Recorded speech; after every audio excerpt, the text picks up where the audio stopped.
le prince William et Kate Middleton se sont rendus à Aberfan. Ils ont rendu hommage aux victimes de la catastrophe survenue en 1966. Le prince de Galles a découvert l'un des derniers gestes de la reine Elisabeth II. Quelques jours avant le couronnement du roi Charles III, le prince William et Kate Middleton ont décidé de se rendre au pays de Galles pour un voyage de 2 jours. L'occasion pour eux de visiter Aberfan.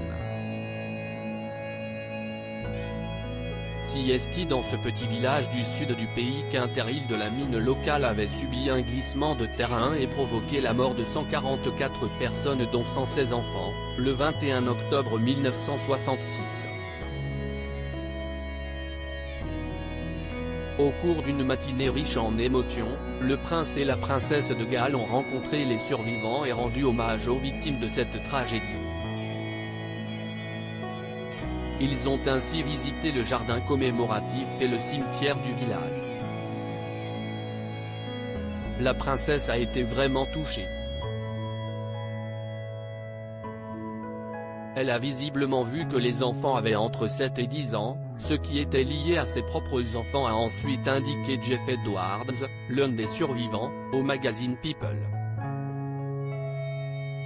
Le prince William ému en évoquant la reine Elisabeth II. Jeff Edwards, désormais âgé de 65 ans, avait rencontré plusieurs fois la reine Elisabeth II, qui le surnommait le garçon aux cheveux blancs.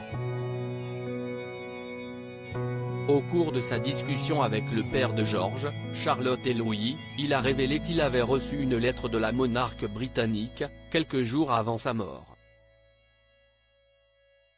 En effet, elle avait tenu à remercier personnellement l'école locale pour leur lettre de félicitations envoyée à l'occasion de son jubilé de platine.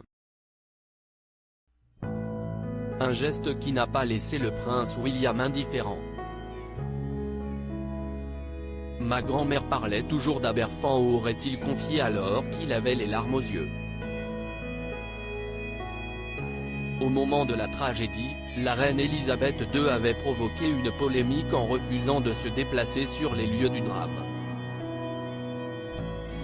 Une décision qu'elle avait ensuite regrettée et pour laquelle elle avait décidé de se rattraper en se rendant à de nombreuses occasions à Aberfan. Après sa visite, le prince William a promis qu'Aberfan ne serait jamais oublié dans les générations à venir. Une belle manière pour lui de continuer de préserver le lien entre le village et sa défunte grand-mère. À propos de l'auteur passionné de faits divers et de royauté, j'écris sur Closer depuis 2021. Je suis également une grande fan de séries et une amoureuse des reportages autour du monde. Ces derniers articles et Laurent Romeshko, âge, femme, salaire, origine. Tout savoir Charlie Bruno, qui est Jean-Baptiste Pouillou, son compagnon, Claude François, Christophe, Salvatore Adamo, Eddie Murphy, Chuck Norris. Ces stars qui ont eu un